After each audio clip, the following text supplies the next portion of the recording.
Assalamualaikum warahmatullahi wabarakatuh. Kami dari kelompok 1 yang beranggotakan Alifa, Firna, Anissa, Ailsa, dan Jihan akan menyampaikan atau akan mempresentasikan mengenai peta konsep dan ruang lingkup profesi pendidik dan tenaga kependidikan pendidikan masyarakat dalam mata kuliah profesi pendidik dan tenaga kependidikan. Materi yang pertama yaitu pengertian profesi. Menurut Kamus Besar Bahasa Indonesia, apa yang dimaksud profesi adalah bidang pekerjaan yang dilandasi pendidikan keahlian seperti keterampilan dan kejuruan tertentu. Prakoso dan Tobing menyatakan apa itu profesi adalah sebutan atau jabatan di mana penyandangnya memiliki pengetahuan khusus yang diperolehnya melalui pelatihan atau pengalaman lain. Dari pengalaman itu, sehingga dapat membimbing, memberi nasihat, dan saran untuk melayani orang lain dalam bidang profesinya. Istilah profesional itu berlaku untuk semua aparat, mulai dari tingkat atas sampai tingkat bawah. Profesionalisme dapat diartikan sebagai suatu kemampuan dan keterampilan seseorang dalam melakukan pekerjaan menurut bidang dan tingkatan masing-masing. Profesionalisme menyangkut kecocokan antara kemampuan yang dimiliki oleh birokrasi dengan kebutuhan tugas. Terpenuhi kecocokan antara kemampuan dengan kebutuhan tugas merupakan syarat terbentuknya aparatur yang profesional. Artinya, keahlian dan kemampuan merefleksikan arah dan tujuan yang ingin dicapai oleh sebuah organisasi. Menurut Andreas Hareva, profesionalisme pertama-tama adalah soal sikap. Lalu dia mengatakan ada beberapa hal yang dianggap mewakili sikap profesionalisme, yaitu keterampilan tinggi, pemberian jasa yang berorientasi. Baik, terima kasih kepada moderator yang telah memberikan kesempatannya kepada saya. Karakteristik profesi Flexner sebagaimana dikutip Praitno 2019 memaparkan ciri-ciri profesi dalam 6 karakteristik sebagai berikut. Yang pertama ada keintelektualan. Kegiatan profesional merupakan pelayanan yang lebih berorientasi mental daripada manusia atau kegiatan yang memerlukan keterampilan fisik, lebih memerlukan proses intelektual atau berpikir daripada kegiatan rutin. 2. Kompetensi profesional yang dipelajari. Pelayanan profesional didasarkan pada kompetensi yang tidak diperoleh begitu saja, melainkan kompetensi tersebut diperoleh melalui proses pembelajaran secara intensif. Yang ketiga ada objek praktek spesifik.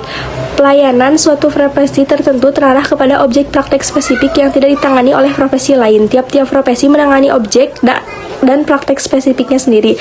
Yang keempat ada komunikasi. Segenap aspek pelayanan profesional meliputi objek praktek spesifik profesinya, keilmuan dan teknologinya, kompetensi dan dinamika operasionalnya, aspek hukum dan sosialnya termasuk kode etik dan aturan kredensialisasi, serta imbalan yang terkait dengan pelaksanaan pelayanannya.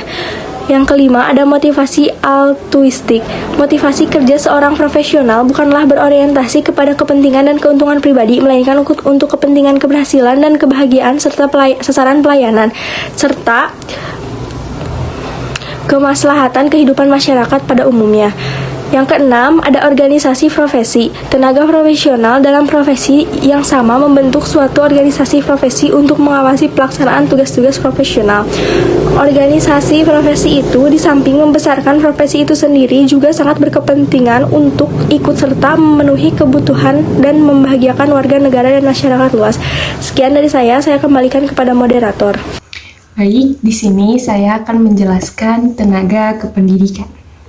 Tenaga kependidikan merupakan seorang individu atau anggota masyarakat yang terlibat dalam proses kegiatan pendidikan. Nah, tenaga kependidikan juga bisa diartikan dengan mengabdikan dirinya dengan bertujuan untuk menunjang penyelenggaraan pendidikan.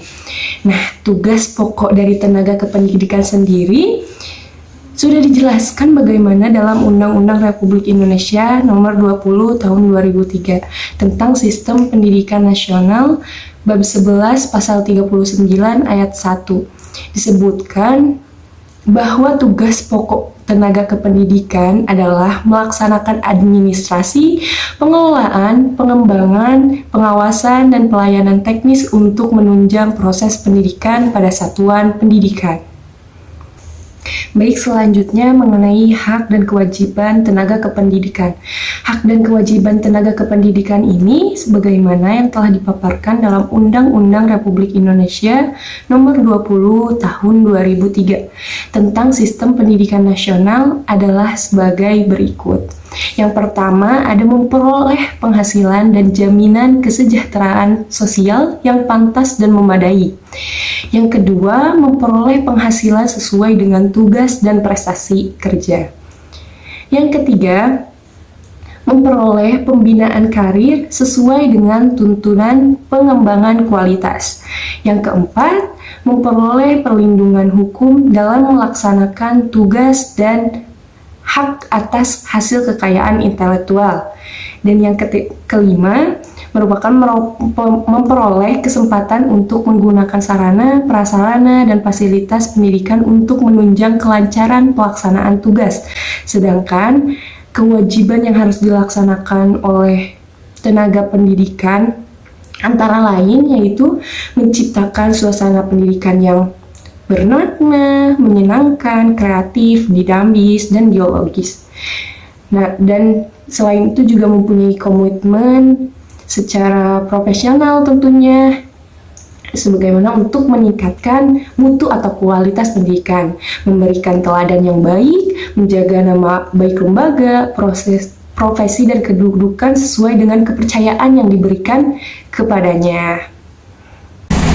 Selanjutnya ada klasifikasi tenaga pendidik.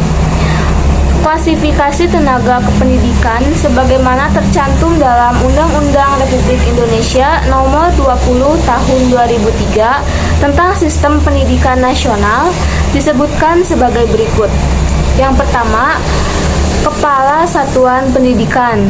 Kepala Satuan Pendidikan di sini adalah orang yang diberi wewenang dan tanggung jawab untuk memimpin institusi atau satuan pendidikan.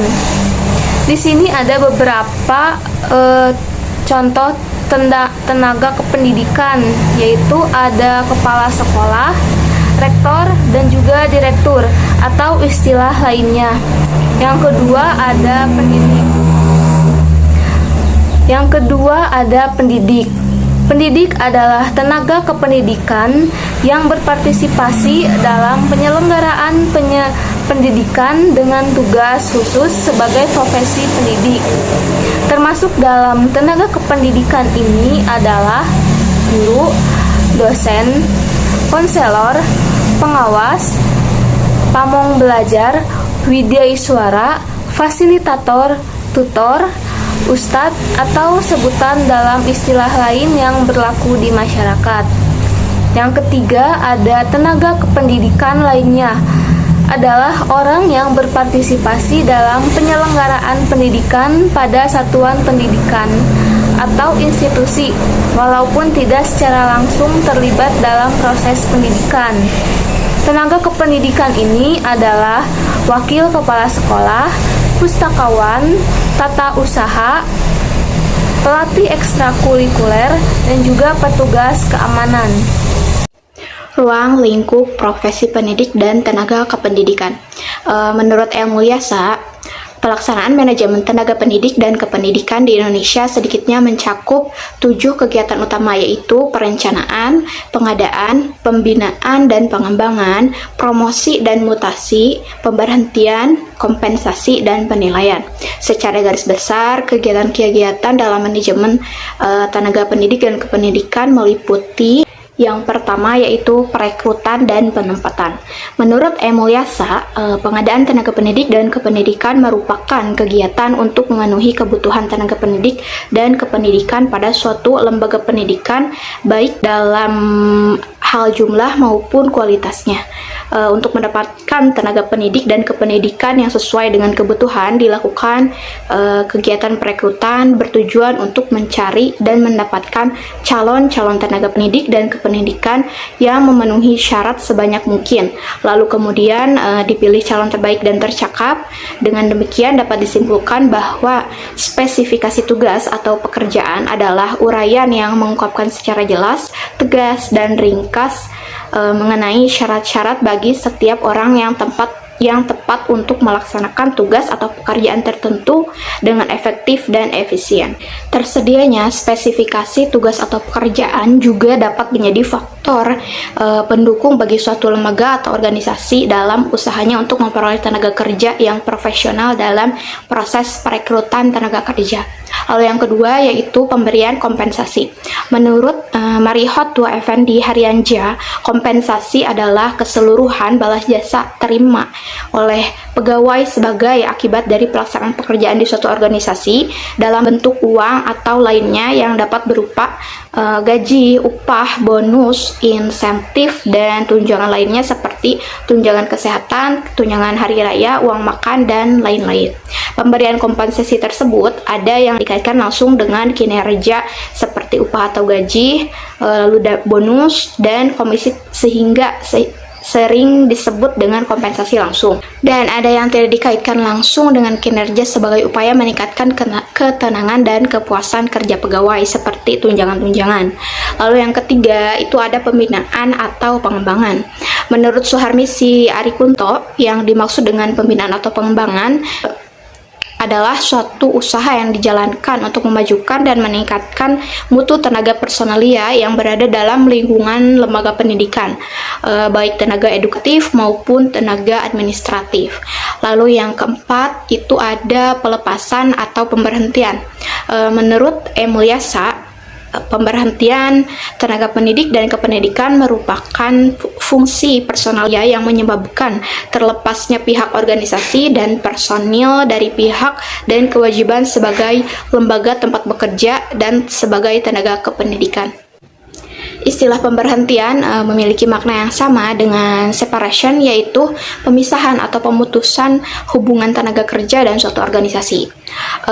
Lalu ada profesi pendidik dan tenaga kependidikan pembelajaran masyarakat. Adapun jenis-jenis profesi tenaga kependidikan pembelajaran atau pendidikan masyarakat, diantaranya yaitu yang pertama ada pamong belajar, lalu yang kedua penilik pembelajaran non formal dan pendidikan masyarakat, lalu yang ketiga pengelolaan lembaga pendidikan non formal, dan yang terakhir yaitu pekerja sosial. Sekian presentasi dari kami. Wassalamualaikum warahmatullahi wabarakatuh.